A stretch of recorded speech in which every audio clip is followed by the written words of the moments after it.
আসসালামু আলাইকুম। বিবিসি আন্তর্জাতিক লাইভে আপনাকে স্বাগত। শুরুতেই সংবাদ শিরোনাম, পর বিস্তারিত। পুরোদমে ইসরায়েল, ফিলিস্তিন, ইরান, হিজবুল্লাহ যুদ্ধ চলছে, জানিয়ে দিব আমাদের হাতে থাকা সর্বশেষ গুরুত্বপূর্ণ আপডেট আন্তর্জাতিক সংবাদ। ইসরায়েলি নতুন তাণ্ডবের প্রথম জবাব তেল আবিবের রকেট হামলা হামাসের। জানিয়ে দিব নতুন পরমাণু চুক্তি করতে ইরানকে 2 মাস সময় দিলেন ডোনাল্ড ট্রাম্প। আরো জানিয়ে দিব ইসরায়েলের বেনগুরিয়ার বিমানবন্দরে ইয়েমেনের ক্ষেপণাস্ত্র হামলা। এবং আরো জানিয়ে দিব নৃশংস হামলার পর গাজায় ইসরায়েলি বাহিনীর স্থল অভিযান।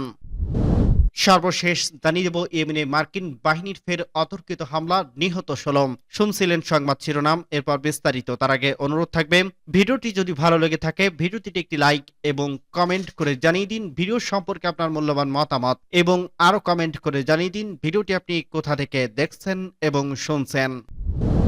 ইসরায়েলি নতুন তাণ্ডবের প্রথম জবাব তেল আবিবের রকেট হামলা হামাসের। গাজা থেকে ইসরায়েলি রকেট হামলা চালিয়েছে ফিলিস্তিনি স্বাধীনতাকামী সংগঠন হামাস। 2 মাস ধরে চলা যুদ্ধবিরতি ভেঙে ইসরায়েলের নতুন আক্রমণের প্রতি এটি প্রথম প্রতিক্রিয়া। হামাসের সামরিক শাখা আল কাসাম ব্রিগেড হামলার বিষয়টি নিশ্চিত করে বলছে তারা তেল আবিব শহরে M19 রকেট ছুড়ছে। ইসরায়েলি বাহিনী বলছে মধ্য ইসরায়েল 3টি প্রজেক্টাইল ছোড়া হয়েছে, এটিকে বাধা দেওয়া হয়েছে এবং দুটি একটি খোলা জায়গায় পড়ছে। যুদ্ধবিরতি নিয়ে আলোচনার মধ্যে চলতি সপ্তাহে গাজায় ইসরায়েলি হামলায় শত শত মানুষ নিহত হয়েছে। গাজা সিভিল ডিফেন্স জানিয়েছে গত মঙ্গলবার ভোর থেকে বুধবার পর্যন্ত মৃত্যুর সংখ্যা 470 জনের ছাড়িয়ে গেছে, তবে এই সংখ্যা আরো বেশি বলে আশঙ্কা করা হচ্ছে। সিএনএন জানিয়েছে গত জানুয়ারি থেকে ইসরায়েলি হামাসের সঙ্গে যুদ্ধবিরতি চুক্তি ভঙ্গ করার পর গাজা থেকে এই প্রথম রকেট হামলা চালানো হলো। মঙ্গলবার গাজা উপত্যকায় বিমান হামলা চালানোর পর একদিন পর স্থল আক্রমণ শুরু করে ইসরায়েল। এদিকে ইয়েমেনের হুতি বিদ্রোহীদের কাছ থেকে রাতারাতি ইসরায়েলের উপর হামলা চালানো হয়েছে। ইরান সমর্থিত সংগঠনটি জানিয়েছে গাজায় ইসরায়েলের নতুন করে যুদ্ধ শুরু হওয়ার প্রতিক্রিয়া তারা ইসরায়েলি একটি ব্যালিস্টিক ক্ষেপণাস্ত্র ছুড়ছে। ইসরায়েলের যুদ্ধবিরতি ভাঙার পর এটি ছিল তাদের দ্বিতীয় ক্ষেপণাস্ত্র হামলা।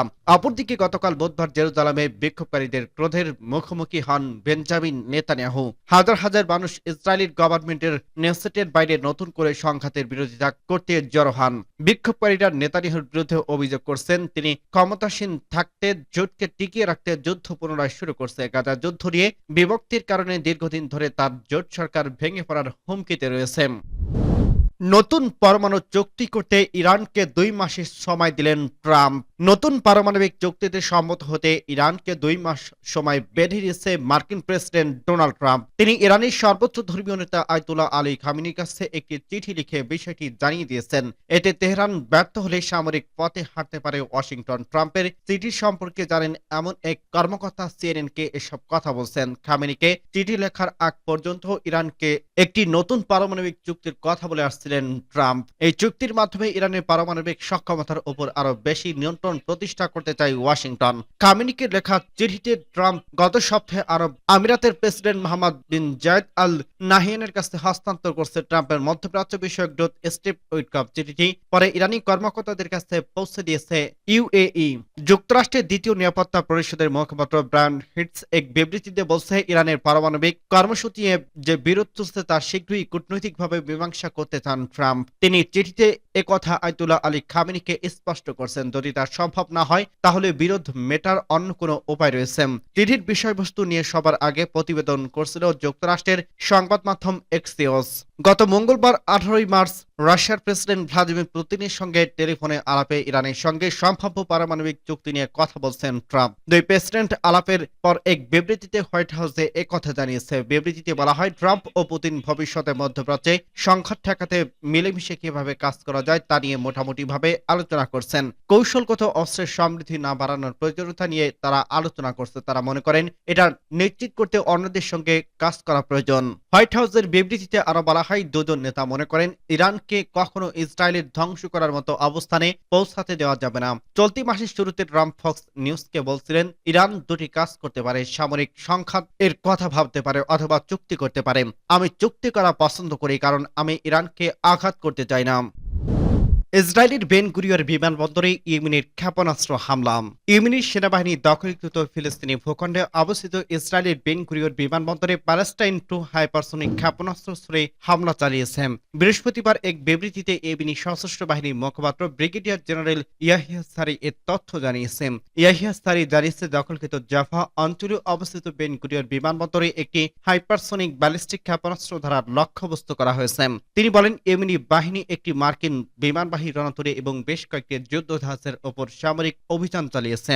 ইয়েমেনি মুখপাত্র জোর দিয়ে বলেন, আমরা লোহিত সাগরে শত্রু জাহাজগুলোর ওপর হামলা আরো বাড়িয়েছে, যার মধ্যে মার্কিন বিমানবাহী রণতরী ইউএসএস হ্যারি ট্রুম্যান এবং এর সঙ্গে থাকা জাহাজগুলোর ওপর আক্রমণের অন্তর্ভুক্ত রয়েছে।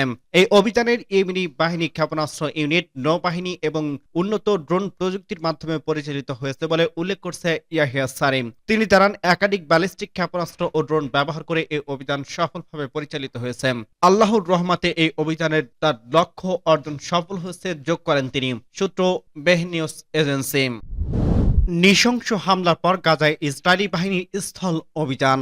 চলতি সপ্তাহে ব্যাপক বিমান হামলা চালানোর পর এবার গাজায় স্থল অভিযান বাড়ানোর কথা জানালো ইসরায়েলি বাহিনী। বুধবার 19 মার্চ ইসরায়েলি সামরিক বাহিনী জানিয়েছে তারা গাজায় স্থল অভিযান শুরু করছে। বিশেষ করে গাজায় একটি ভূখণ্ডে দখল করে নিতে তারা এই অভিযানের ঘোষণা দিয়েছে বলে সিএনএনের এক প্রতিবেদনে বলা হয়েছে। ইসরায়েলি বাহিনীর পক্ষ থেকে বলা হয়েছে, মধ্য গাজায় একটি বাফার জোনের দখল নিতে তারা স্থল সেনা পাঠিয়েছে, সেই সঙ্গে বিমান বাহিনীর আক্রমণ অব্যাহত রয়েছে। এর আগে গত সোমবার পূর্ব গাজায় জনসাধারণকে এলাকা ছেড়ে দেওয়ার নির্দেশ দেয় ইসরায়েল। তখনই বিশেষজ্ঞরা মনে করছিলেন গাজায় স্ট্রিপে আবার স্থল সেনা পাঠাবে ইসরায়েল।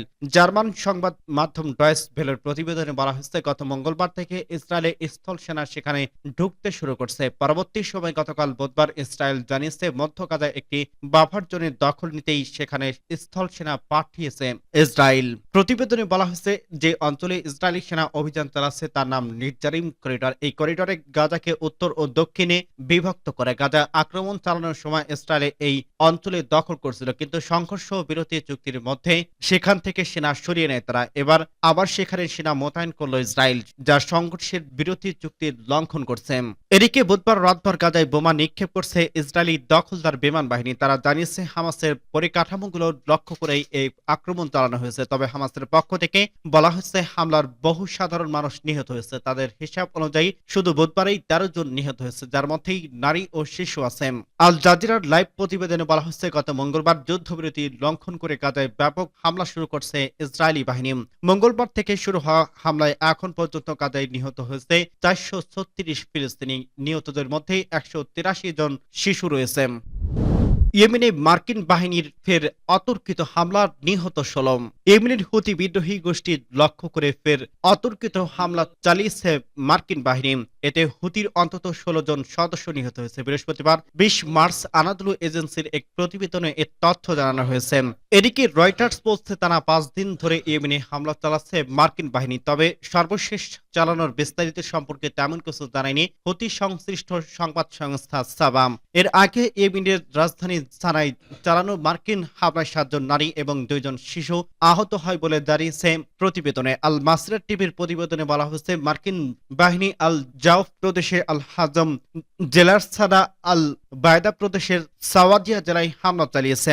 এর আগে গত শনিবার মার্কিন প্রেসিডেন্ট ডোনাল্ড ট্রাম্প বলেন তিনি হুতিদের বিরুদ্ধে তুমুল হামলার জন্য নির্দেশনা দিয়েছেন। সেই শনিবার থেকে মঙ্গলবার পর্যন্ত মার্কিন বাহিনী ইয়েমেনে কয়েক ডজন হামলা চালিয়েছে বলে আনাদলু এজেন্সির প্রতিবেদনে বলা হয়েছে। এসব হামলায় নিহত হয়েছে অন্তত 53 জন এবং আহত হয়েছে 107 জন। হতাহতের মধ্যে নারী ও শিশু রয়েছে।